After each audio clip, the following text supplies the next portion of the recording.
नमस्कार मित्रों, स्वागत है आपका हमारे चैनल में।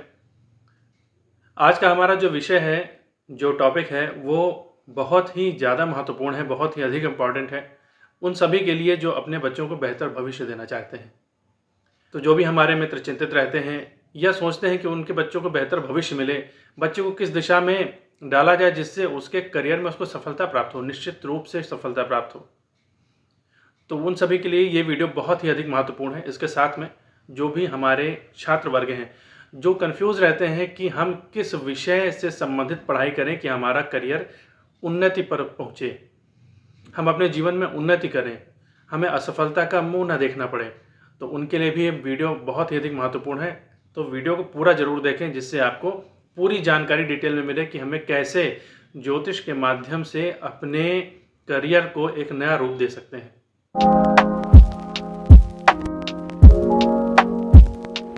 देखिए, पहले तो कुछ चीज़ें बेसिक हैं, उनको समझ लेना बहुत ज़रूरी है, क्योंकि उसको समझे बिना इस वीडियो का महत्व हमें समझ में नहीं आएगा। यहाँ पहले देखिए कि हमें 4 बिंदुओं पे ध्यान रखना होगा। पहले तो एक बेसिक चीज़ है, समझ लेते हैं कि कुंडली में जब भी हम प्रोफेशन की या करियर की या व्यवसाय की बात करेंगे, तो कुंडली में दशम भाव का हमें एनालिसिस करना पड़ेगा। दशम भाव को ध्यान में रखना होगा कि दशम भाव से ही व्यवसाय का निर्धारण होता है, किसी के करियर का निर्धारण होता है, व्यक्ति जॉब करेगा या नौकरी करेगा, ये सारी चीज़ें जो हमारा प्रोफेशन होता है उसको हम दशम भाव से देखते हैं। तो देखिए, एक बिंदु तो हमारा यहाँ पे ये पक्का हो गया कि हमें दशम भाव को ध्यान में रखना है, दशम भाव को हमें देखना है। तो यहाँ पे देखिए 4 तत्व हैं, हमें 4 कुंडलियों से देखना है, यानी लग्न कुंडली से, चंद्र कुंडली से, सूर्य कुंडली से और नवांश कुंडली से दशम भाव को हमें एनालाइज करना है। तो आइए मित्रों, ये सारी चीज़ें हम आपको व्हाइट बोर्ड पर करके दिखाते हैं कि कैसे आप कुंडली में इन सारी चीज़ों का निर्धारण करेंगे। कैसे आप जन्म कुंडली को समझेंगे, कैसे आप चंद्र कुंडली को समझेंगे, कैसे सूर्य कुंडली को समझेंगे और कैसे नवांश कुंडली को समझेंगे। तो ये सारी चीज़ें आपको हम प्रैक्टिकली दिखाते हैं। तो मित्रों देखिए, यहाँ पे कुंडली है जिसमें अभी किसी प्रकार का कोई नंबर नहीं पड़ा हुआ है। ये आपको समझाने के लिए यहाँ पे हम दिखा रहे हैं। जो भी हमने सुदर्शन चक्र पद्धति के बारे में बात किया था, यानी लग्न कुंडली, चंद्र कुंडली और सूर्य कुंडली के बारे में, तो उसी से संबंधित हम आपको यहाँ पर दिखाएंगे कि किस प्रकार से लग्न कुंडली को पहचानेंगे, किस प्रकार से चंद्र कुंडली को पहचानेंगे और किस तरह से सूर्य कुंडली को पहचानेंगे।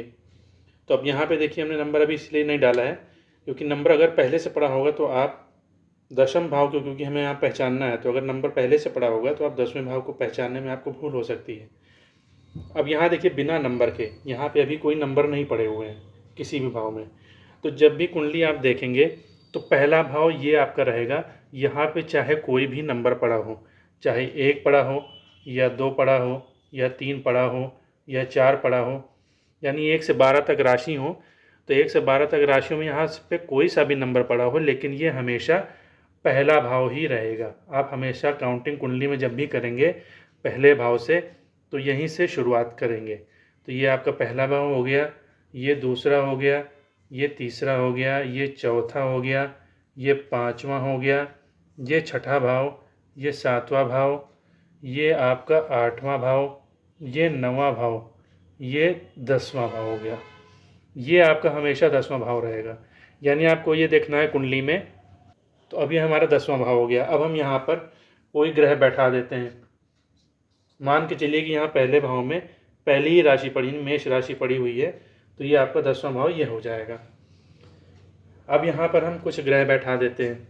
जैसे मान लीजिए कि यहाँ पर हमने आपका यहाँ बुध हो गया, शुक्र हो गया, ये आपका मंगल हो गया, सूर्य हो गया, ये आपका केतु हो गया, राहु हो गया और यहाँ पर आपका चंद्रमा हो गया और गुरु हो गया। ये मान लीजिए अगर यहाँ पे शनि हो जाता है। हमें यहाँ पे केवल पहले भाव से मतलब है, सूर्य से मतलब है और चंद्रमा से मतलब है। तो यहाँ पे हम ये 3 चीज़ें देखेंगे। तो हमने जो लग्न भाव, यानी इसको लग्न से बोलते हैं, यानी जन्म कुंडली, जन्मांग जो होगा आपका, ये जन्मांग हो जाएगा, जन्म कुंडली हो जाएगी, क्योंकि ये लग्न भाव है। लग्न से यहाँ से हमने 10वें तक गिनती कर ली, ठीक है। अब मान लीजिए कि सूर्य हमारे यहाँ पर है, जो कि ये कहीं भी हो सकते हैं। ये यहाँ पे भी हो सकते हैं, यहाँ पे हो सकते हैं, सूर्य यहाँ पे भी हो सकते हैं। इन 12 भावों में सूर्य कहीं भी हो सकते हैं। लेकिन अगर सूर्य मान लीजिए यहाँ पे दूसरे भाव में बैठे हैं तो काउंटिंग हम उसी तरह से करते हैं। यानी अब इसको हम पहला भाव मान लेते हैं। तो 1 2 3 4 5 6 7 8 9 और 10। अब ये हमारा 10वां भाव आ जाएगा। यहाँ पर हमने ये देखा कि लग्न से हमें 10वें भाव में मकर राशि मिली थी, जिसके स्वामी होते हैं शनि। ठीक। सूर्य से हमें 10वीं राशि मिली कुंभ, इसके स्वामी भी यहाँ पे शनि हो जाएंगे। अब हमें देखना है कि चंद्रमा कहाँ है। चंद्रमा देखिए यहाँ कुंभ राशि में है। ठीक है, ये भी चंद्रमा भी कुंडली में 12 राशि में से कहीं पे भी हो सकते हैं, लेकिन यहाँ कुंभ राशि में है। तो यहाँ चंद्रमा को लग्न मानकर, यानी अब इसको पहला भाव मान लेंगे और यहाँ से काउंटिंग करेंगे कि हमें 10वां भाव कहाँ पे मिलेगा। तो 1 2 3 4 5 6 7 8 9 और 10, यानी 10वां भाव हमें यहाँ पर मिल गया। वृश्चिक राशि हो गई, यानी 8वां भाव जो होगा वो 10वां भाव हो जाएगा। यहाँ पे चंद्रमा से 10वां भाव में वृश्चिक राशि पड़ी है, ये मंगल की राशि होती है। तो हमें एक ग्रह मिल गया मंगल। ठीक है, अब देखिए यहाँ पर तो ये हमने सुदर्शन चक्र के बारे में बात किया है। तो यहाँ पे हमने लग्न कुंडली की बात कर ली, सूर्य कुंडली की बात कर ली और चंद्र कुंडली की बात कर ली। ये 3 की तो बात हमने कर ली, इन तीनों से दशम भाव की भी बात कर ली। अब हमें देखना है कि नवमांश क्या है। तो देखिए नवमांश की एक पूरी अलग प्रक्रिया होती है। वो प्रक्रिया हम यहाँ पर नहीं समझा सकते क्योंकि उसमें पूरी गणितीय प्रक्रिया होती है। अगर उस पद्धति को आप जानना चाहते हैं तो प्लीज़ कमेंट बॉक्स में कमेंट करें कि नवांश के बारे में हमें जानना है, तो उसके संबंध में भी एक अलग वीडियो बना दिया जाएगा। फिलहाल यहाँ पे देखते हैं कि मेष लग्न में पहला नवांश जो होता है वो मेष का होता है। अब हम ये मान के चलते हैं कि मेष लग्न का पहला ही नवांश है। ठीक है, तो नवांश कुंडली भी ऐसी ही बनेगी, जैसे ये चक्र बना हुआ है ऐसा ही कुछ चक्र नवांश में भी आता है। तो अब हम ये मान के चलते हैं कि नवांश कुंडली भी सेम यही है। तो ये क्या हो जाएगा कि यहाँ से भी हम 10वां गिन लेते हैं। ये लग्न हो जाएगा, तो लग्न से 10वां 1 2 3 4 5 6 7 8 9 10, वही मकर राशि मिली, यहाँ हो गया शनि। ठीक है, तो अब हमें यहाँ पे 4 ग्रह मिल गए, शनि शनि शनि मंगल शनि। ठीक है, तो यहाँ पे शनि की प्रधानता है। तो अब देखिए यहाँ पे हमें 4 ग्रह मिल गए, शनि शनि मंगल और शनि, ये 4 ग्रह हमें यहाँ पे मिल गए। ठीक है, तो यहाँ पे देखिए शनि जो है ग्रह हैं वो 3 बार आए, मंगल 1 बार आए। अब यहाँ कुंडली में हम देखते हैं कि कौन से ग्रह बलवान हैं। तो यहाँ पे देखिए मंगल यहाँ पर सूर्य के साथ में है। अब जब भी कोई ग्रह सूर्य के साथ में होता है तो उसकी जो तेजस्विता होती है, उसकी जो रश्मि किरणें होती हैं वो सूर्य के प्रभाव में आकर दब जाती हैं। मंगल यहाँ पर अस्त नहीं है, लेकिन मान लीजिए कि मंगल अगर यहाँ अस्त नहीं भी है तो भी सूर्य के साथ एक ही राशि में बैठने के कारण मंगल का बहुत अधिक प्रभाव नहीं रहा। दूसरी बात यह है कि मंगल यहाँ पर वृष राशि में बैठे हुए हैं। तो वृष राशि ना तो मंगल की अपनी स्वराशि है, ना मूल त्रिकोण राशि है और ना ही उच्च राशि है। तो मंगल ना तो अपने स्वराशि में बैठे हैं, ना उच्च राशि में बैठे हैं, ना मूल त्रिकोण में बैठे हैं। अब इसके साथ में अगर हम देखें स्थान बल के बारे में, यहाँ पे मंगल बैठे हुए हैं। मंगल जो होते हैं वो दशम भाव में दिग्बली होती है, यानी दोपहर के समय मंगल का बल सबसे अधिक होता है। वहीं पे यहाँ देखें कि मंगल को हमको स्थान बल भी नहीं मिल रहा है। तो मंगल को ना राशि बल मिला और ना स्थान बल मिला, तो मंगल यहाँ पर उतने बलवान प्रतीत नहीं हो रहे हैं। अब साथ में यहाँ पे देखते हैं कि मंगल में किसी भी शुभ ग्रहों की दृष्टि भी नहीं है, यानी बुध शुक्र चंद्रमा गुरु में से किसी भी शुभ ग्रह की दृष्टि भी मंगल पर नहीं। तो मंगल को शुभ दृष्टि का भी बल नहीं मिल रहा है। तो मंगल यहाँ पर किसी प्रकार से अधिक बलवान प्रतीत नहीं हो रहे हैं। वहीं अगर शनि की बात करते हैं तो शनि देखिए यहाँ पे तुला राशि में, तो शनि तुला राशि में उच्च के होते हैं। तो शनि को एक तो यहाँ पे अपनी राशि का बल मिल गया, यानी तुला राशि में शनि उच्च के होते हैं, उच्च का बल शनि को मिल गया। साथ में शनि पश्चिम दिशा में, यानी ये पश्चिम दिशा है, यानी सायंकाल, तो सायंकाल के समय पश्चिम दिशा में शनि बलवान होते हैं। यह दक्षिण दिशा है। मंगल दक्षिण दिशा में बलवान होते हैं, लेकिन मंगल दक्षिण दिशा में न होकर इस समय ईशान कोण में है, तो मंगल को बल नहीं मिल रहा है। वहीं शनि को दिग्बल भी मिल रहा है, यानी शनि पश्चिम दिशा में है, तो शनि को पश्चिम दिशा का यहाँ पर बल प्राप्त हो रहा है। इसके साथ में शनि पर देखिए यहाँ पर बुध की पूर्ण दृष्टि है, शुक्र की पूर्ण दृष्टि है, यानी 2 ग्रहों की पूर्ण दृष्टि है। साथ में गुरु की 9वीं दृष्टि है। गुरु की 3 दृष्टियाँ होती हैं, यानी 5वीं, 7वीं और 9वीं। तो 9वीं दृष्टि गुरु की कैसे है? 1 2 3 4 5 6 7 8 9। तो गुरु की दृष्टि है, बुध की दृष्टि है और शुक्र की दृष्टि है। तो इस हिसाब से शनि यहाँ पर अधिक बल में है मंगल के मुकाबले। तो यह जातक शनि से संबंधित कार्य में इसको विशेष रूप से सफलता प्राप्त होगी। तो अब यहाँ पर अगर ये जातक शनि से संबंधित किसी प्रकार की पढ़ाई करता है, किसी प्रकार की शिक्षा लेता है, तो उसको पूर्ण रूप से अपने करियर में, अपने क्षेत्र में सफलता प्राप्त होती है। तो इस प्रकार मित्रों हमने ये समझ लिया कि कुंडली में किस प्रकार से हम विवेचना करेंगे कि किस ग्रह का बल कौन सा है, और साथ में व्यवसाय कार्य ग्रह का निर्धारण हम कुंडली में किस प्रकार से करते हैं, ये हमने यहाँ पर समझ लिया है। मित्रों इस प्रकार से हमने देख लिया कि कुंडली में दशम भाव को हम किस प्रकार से विश्लेषण करेंगे। आपको पूरी प्रक्रिया बताई। इसके आधार पर कुंडली में कोई ना कोई एक कुंडली में बलवान ग्रह आपको मिलेगा, जिसके आधार पर आपका प्रोफेशन निर्धारण होगा। तो उस प्रोफेशन का निर्धारण करने के बाद उस ग्रह से संबंधित यदि पढ़ाई आप करते हैं, तो निश्चित रूप से मान लीजिए कि आपको अपने जीवन में, करियर में सफलता प्राप्त होगी ही होगी। तो प्रत्येक ग्रह से संबंधित कौन से विषय होते हैं, कौन से ट्रेड होते हैं, इनके बारे में हम देख लेते हैं, इनके बारे में बात कर लेते हैं। तो मित्रों अगर कुंडली में देखिए सूर्य सबसे अधिक बलवान ग्रह बनकर आ रहे हैं, तो आप बच्चे को सिविल सर्विसेज की तैयारी करवा सकते हैं। तो सिविल सर्विसेज के साथ साथ ऐसे बच्चे मेडिकल की तैयारी कर सकते हैं, यानी प्रॉपर MBBS की तैयारी कर सकते हैं, BHMS की तैयारी कर सकते हैं, BAMS की तैयारी कर सकते हैं। इसके अलावा जो मेडिसिन से संबंधित जो भी पढ़ाई होती है, यानी आपकी B फार्मा है, D फार्मा है, ये सारी पढ़ाइयाँ, इनसे संबंधित आप पढ़ाई पढ़ सकते हैं, पढ़ाई कर सकते हैं। तो इसमें आपको सफलता मिलेगी। इसके साथ में होटल मैनेजमेंट में मेन जो है कुकिंग वाला जो पोर्शन है वो आपका, उससे संबंधित आप पढ़ाई कर सकते हैं। तो उसमें भी आपको सफलता मिलने की संभावना बहुत अधिक रहती है। इसके साथ में एक चीज़ और है कि जिनकी कुंडली में सूर्य बलवान है, वो मैथ्स से संबंधित पढ़ाई करेंगे तो उनको विशेष रूप से लाभ होता है। अब देखिए मित्रों, अगर कुंडली में चंद्रमा सबसे बलवान ग्रह होकर आ रहे हैं, तो ऐसे व्यक्तियों की, ऐसे बच्चों की कुंडली में नेवी में जाने का बहुत अच्छा योग होता है। तो जो भी बच्चे इस प्रकार की रुचि रखते हो, तो उनको उस प्रकार की पढ़ाई करवाई जाए जिससे उनको नेवी में जाने का अवसर प्राप्त हो, उसकी तैयारी कर सकते हैं। साथ में मर्चेंट नेवी, इनसे संबंधित भी अलग डिप्लोमा या डिग्रीज होती हैं, तो उनसे संबंधित भी पढ़ाई कर सकते हैं।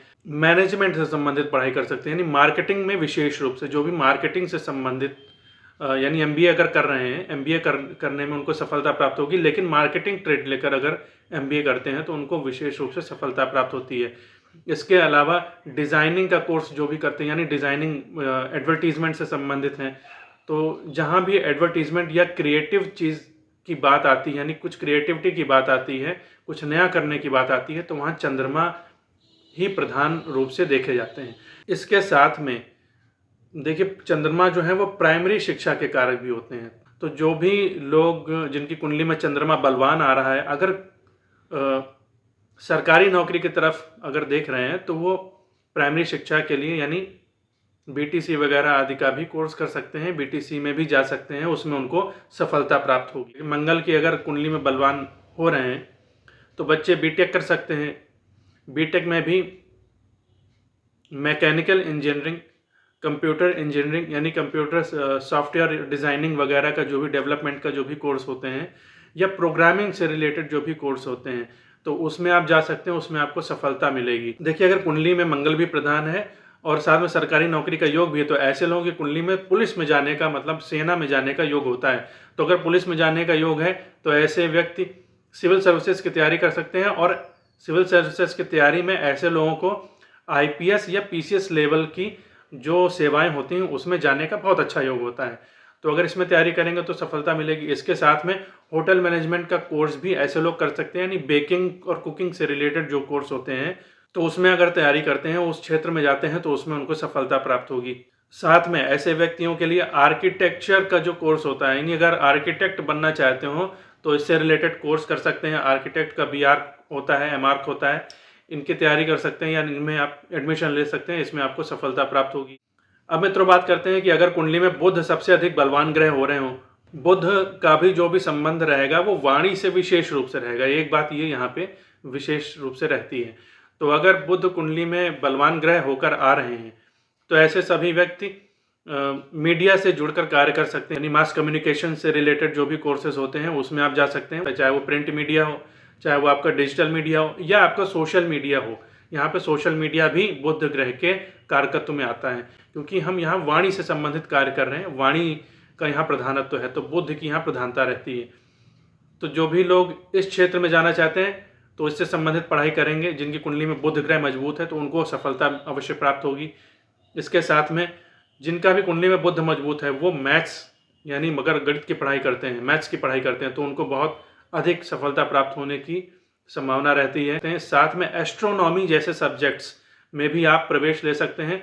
जो लोग स्पेस रिसर्च में इंटरेस्ट रखते हैं उनके लिए भी यह ग्रह बहुत अधिक सपोर्टिव होता है, बहुत अधिक सहायता देने वाला होता है। तो कुंडली में अगर बुध बलवान है तो आप एस्ट्रोनॉमर भी बन सकते हैं। साथ में अगर आप एस्ट्रोलॉजी में यानी ज्योतिष में रुचि रखते हैं तो बुध ग्रह बलवान होगा तो आप ज्योतिष में भी सफलता प्राप्त करेंगे। जो भी विद्यार्थी हैं, जो भी बच्चे हैं जिनकी कुंडली में बुध बलवान है, वो सारे लोग मार्केटिंग के क्षेत्र में भी जा सकते हैं, सेल्स के क्षेत्र में भी जा सकते हैं, उनको बहुत अधिक सफलता प्राप्त होगी। साथ में ऐसे व्यक्ति ट्रेडिंग में भी बहुत अधिक सफलता प्राप्त कर सकते हैं। तो फिनेंस से जुड़ा हुआ जो भी सब्जेक्ट होगा, फिनेंस से रिलेटेड जो भी हमारे ट्रेड होते हैं उनमें अगर आप एडमिशन लेते हैं, उनसे अगर संबंधित पढ़ाई करते हैं तो उसमें आपको सफलता प्राप्त होगी। इसके साथ में बुध ग्रह शिक्षा से संबंध भी रखता है, क्योंकि वाणी का काम है, तो वाणी के काम में शिक्षा का भी प्रधानता रहती है। तो शिक्षा का जहाँ भी संबंध आएगा वहाँ पे बुध ग्रह को भी देखना होगा। तो अगर कुंडली में बुध ग्रह बलवान है तो शिक्षा के क्षेत्र में भी जा सकते हैं। तो ये सारे क्षेत्र जो है वो बुध ग्रह से संबंधित होते हैं। तो इनसे किसी भी क्षेत्र में अपनी रुचि के अनुसार यदि आप शिक्षा प्राप्त करते हैं तो आपको सफलता अवश्य प्राप्त होगी। अब मित्रों देखते हैं कि अगर कुंडली में गुरु ग्रह बलवान है तो किस प्रकार के ट्रेड में सफलता मिलती है। तो अगर देखिए कुंडली में गुरु ग्रह बलवान है तो जैसा गुरु का नाम है गुरु, तो वो शिक्षा के क्षेत्र में अवश्य सफलता प्राप्त करता है। शिक्षा का क्षेत्र कहीं भी हो सकता है, आप नर्सरी में भी जा सकते हैं, आप प्राइमरी में भी जा सकते हैं, आप हायर एजुकेशन में भी शिक्षा दे सकते हैं, या आप यूनिवर्सिटी लेवल पर भी शिक्षा दे सकते हैं, या आप रिसर्च लेवल पर भी आप शिक्षा दे सकते हैं। तो इस प्रकार से शिक्षा का पूरा जो क्षेत्र होता है वो गुरु कवर करते हैं। तो इससे संबंधित जो भी पढ़ाई होती है, यानी जो नेट की तैयारी करते हैं या जो पीएचडी करते हैं, रिसर्च करते हैं, तो ये सारी पढ़ाई आप कर सकते हैं। इससे संबंधित जो ट्रेड हैं उनमें आप जा सकते हैं, उसमें आपको अवश्य सफलता प्राप्त होगी। इसके साथ में गुरु ग्रह जो हैं वो कर्मकांड और धर्म से संबंधित मतलब पढ़ाई करवाते हैं। तो अगर आप इस क्षेत्र में अगर आप रुचि रखते हो तो भी आप इस क्षेत्र में अगर आप पढ़ाई करते हैं तो आपको सफलता प्राप्त होगी। इसके साथ में गुरु फिनेंस से संबंधित पढ़ाई भी करवाते हैं। अगर गुरु ग्रह कुंडली में बलवान है तो वो व्यक्ति बैंकिंग के क्षेत्र में भी जा सकता है। तो इसलिए अगर आप फिनेंस से संबंधित पढ़ाई करते हैं तो आपको उसमें भी सफलता प्राप्त होती है। एक बात मित्रों और यहाँ ध्यान देने की है कि गुरु ग्रह जो होते हैं वो न्यायालय के कारक होते हैं। तो अगर लॉ के क्षेत्र में आप पढ़ाई करते हैं, यानी अगर आप एलएलबी करते हैं, एलएलएम करते हैं, तो आपको विशेष रूप से सफलता प्राप्त करने का योग बनेगा। इसके साथ में गुरु ग्रह अगर प्रधान है, कुंडली में बलवान है, तो ऐसे व्यक्ति जज भी बन सकते हैं। तो इससे संबंधित जो भी तैयारी होती है, यानी पीसीएसजे की तैयारी जो होती है, यानी जज बनने के लिए जो क्वालिफाइंग एग्जामिनेशंस होते हैं, उनकी अगर आप तैयारी करते हैं तो उसमें विशेष रूप से सफलता प्राप्त होने का योग बनता है। अब बात करते हैं मित्रों शुक्र ग्रह के बारे में। मित्रों अगर कुंडली में शुक्र ग्रह बलवान है तो ऐसे व्यक्तियों को फाइन आर्ट्स, परफॉर्मिंग आर्ट्स, तो यहाँ देख फाइन आर्ट्स मतलब आपका हो गया जैसे ड्राइंग है, परफॉर्मिंग आर्ट्स में आते हैं आपके डांसिंग है, म्यूजिक है, एक्टिंग है, ये सारी परफॉर्मिंग आर्ट्स हैं। तो इनसे संबंधित अगर पढ़ाई करते हैं तो उसमें उनको विशेष रूप से सफलता प्राप्त होगी। इसके साथ में शुक्र ग्रह जो हैं वो केमिस्ट्री से संबंधित हैं, यानी अगर आप केमिस्ट्री से संबंधित किसी प्रकार का रिसर्च करना चाहते हैं या किसी क्षेत्र में जाना चाहते हैं जहाँ पर केमिस्ट्री का मतलब बहुत अधिक रोल हो, तो आप उससे संबंधित पढ़ाई कर सकते हैं। केमिस्ट्री की पढ़ाई करेंगे तो उसमें आपको सफलता प्राप्त होगी। इसके अलावा नगों का काम यानी नगीने का काम, जो आपका जेम्स हैं, स्टोन्स हैं, इनके काम में भी शुक्र ग्रह सफलता दिलवाते हैं। तो इनसे संबंधित पढ़ाई यानी है, अगर आप जेमोलॉजी का पढ़ाई करते हैं तो उसमें भी आपको विशेष रूप से सफलता मिलने का योग बनता है। अब मित्रों देखिए, यहाँ शुक्र ग्रह जो है वो फैशन से संबंधित है। तो फैशन से संबंधित जितने भी ट्रेड होते हैं तो उससे संबंधित आपको सफलता प्राप्त होने का योग बन जाता है। तो अगर इससे संबंधित पढ़ाई करते हैं, चाहे वो आपका फुटवेयर डिज़ाइनिंग हो, चाहे अपैरल डिज़ाइनिंग हो, इसके अलावा चाहे आपका मेकअप आर्टिस्ट जो होते हैं, यानी जो इससे संबंधित मेकअप से संबंधित जो पढ़ाई करते हैं, ब्यूटी प्रोडक्ट से संबंधित जो पढ़ाई करते हैं, तो उसमें भी आपको सफलता मिलने का योग बहुत अच्छा रहता है। इसके साथ में शुक्र ग्रह मार्केटिंग से संबंधित हैं। तो यानी अगर आप MBA करते हैं तो मार्केटिंग ट्रेड से अगर आप करते हैं तो उसमें आपको बहुत अधिक सफलता मिलेगी। इसमें भी अगर आप रिटेल मार्केटिंग में जाते हैं तो उसमें आपको विशेष रूप से सफलता मिलने का योग बन जाता है। इसके साथ में मित्रों शुक्र ग्रह जो है वो डिज़ाइनिंग से संबंधित है। तो एडवर्टीजमेंट, डिज़ाइनिंग, जहाँ पे क्रिएटिविटी की बात आती है, यानी काफ़ी हद तक चंद्रमा से मिलता जुलता हुआ है। तो इससे संबंधित यदि आप पढ़ाई करते हैं, यानी मार्केटिंग की पढ़ाई करते हैं, डिज़ाइनिंग की पढ़ाई करते हैं, एनिमेशन डिज़ाइनिंग की पढ़ाई करते हैं, तो इससे भी संबंधित सफलता मिलने का योग कुंडली में बढ़ जाता है। अब अगर कुंडली में मित्रों शनि ग्रह कारकत्व में है, तो शनि ग्रह जब कारकत्व में होते हैं या शनि ग्रह कुंडली में बलवान है, तो इससे संबंधित जो भी ट्रेड हैं उनके बारे में बात कर लेते हैं। तो मित्रों जो शनि ग्रह होते हैं ये अलग अलग बहुत सारे क्षेत्रों को दिखाते हैं। तो अगर आप लॉ के क्षेत्र में जाना चाहते हैं तो आप क्लैट की तैयारी करें, LLB की पढ़ाई करें, LLM की पढ़ाई करें, तो उसमें आपको विशेष रूप से सफलता मिलेगी। इसके साथ में अगर आप मार्केटिंग में जाना चाहते हैं या बिजनेस में जाना चाहते हैं तो आप MBA करें, लेकिन HR ट्रेड से करें, तो आपको विशेष रूप से सफलता मिलने का योग बनता है। इसके अलावा शनि ग्रह जो है वो इंजीनियरिंग भी करवाते हैं, यानी टेक्निकल ग्रह भी हैं शनि। अगर आप टेक्निकल पढ़ाई करते हैं, यानी BTech की पढ़ाई करते हैं, लेकिन आप सिविल इंजीनियरिंग की पढ़ाई करते हैं, तो आपको विशेष रूप से सफलता मिलने का योग बन जाता है। इसके अलावा अगर शनि ग्रह कुंडली में बलवान है तो ऐसे व्यक्ति रिसर्च के क्षेत्र में भी जा सकते हैं। रिसर्च अगर करते हैं किसी भी क्षेत्र में तो उनको विशेष रूप से सफलता मिलने का योग बनता है। रिसर्च जो रहेगा वो मुख्य रूप से टेक्नोलॉजी से संबंधित हो तो उसमें विशेष रूप से सफलता प्राप्त होती है। तो अब मित्रों बात करते हैं कुंडली में अगर राहु सबसे अधिक बलवान ग्रह हैं तो ऐसे व्यक्ति रिसर्च के क्षेत्र में, रिसर्च एंड डेवलपमेंट के क्षेत्र में, इसमें भी अगर ड्रग रिसर्च में जाते हैं, ड्रग से संबंधित कोई रिसर्च करते हैं तो उसमें विशेष रूप से सफलता मिलने का योग बन जाता है। इसके अलावा राहु जिस राशि में हो उस राशि के स्वामी के अनुसार जो भी पढ़ाई होगी, जो भी ट्रेड होंगे, उसमें भी सफलता मिलती है। बात करते हैं मित्रों अगर कुंडली में केतु सबसे अधिक बलवान ग्रह हैं तो ऐसे व्यक्तियों को औषधि रिसर्च के क्षेत्र में, यानी मेडिकल के रिसर्च के क्षेत्र में, औषधियों से संबंधित, और उसमें भी BAMS यानी अगर आयुर्वेद से संबंधित कोई रिसर्च करना चाहते हैं या आयुर्वेद की पढ़ाई करना चाहते हैं तो केतु ग्रह बहुत अधिक बलवान अगर कुंडली में है तो आप कर सकते हैं। इसके साथ में केतु ग्रह के भी बारे में भी यह है कि अगर केतु ग्रह जिस ग्रह की राशि में होंगे उस ग्रह से संबंधित जो भी ट्रेड होंगे उसमें भी सफलता मिलेगी। तो इस प्रकार मित्रों हमने देखा कि किस ग्रह से किस क्षेत्र में, किस ट्रेड में सफलता प्राप्त होती है, किस प्रकार की शिक्षा लें तो उसमें सफलता प्राप्त होने की संभावना बढ़ जाती है। तो इन सारी चीज़ों को ध्यान में रखते हुए अगर हम अपने बच्चों के ट्रेड का निर्धारण करते हैं, यानी उनकी रुचि के अनुसार देखते हुए अगर ट्रेड का निर्धारण करते हैं तो निश्चित रूप से मान लीजिए कि जीवन में असफलता की संभावना बहुत कम हो जाती है। तो आज का वीडियो मित्रों हमारा यहीं तक। आशा करते हैं कि हमारा आज का वीडियो आपको पसंद आया होगा। अगर पसंद आए तो इसे लाइक करें और शेयर करना तो बिल्कुल ना भूलें। जितना ज़्यादा आप शेयर करेंगे उतने ज़्यादा से ज़्यादा लोगों को इसका लाभ मिलेगा। मिलते हैं मित्रों अपने एक नए वीडियो में एक नई जानकारी के साथ। तब तक के लिए जय श्री राम।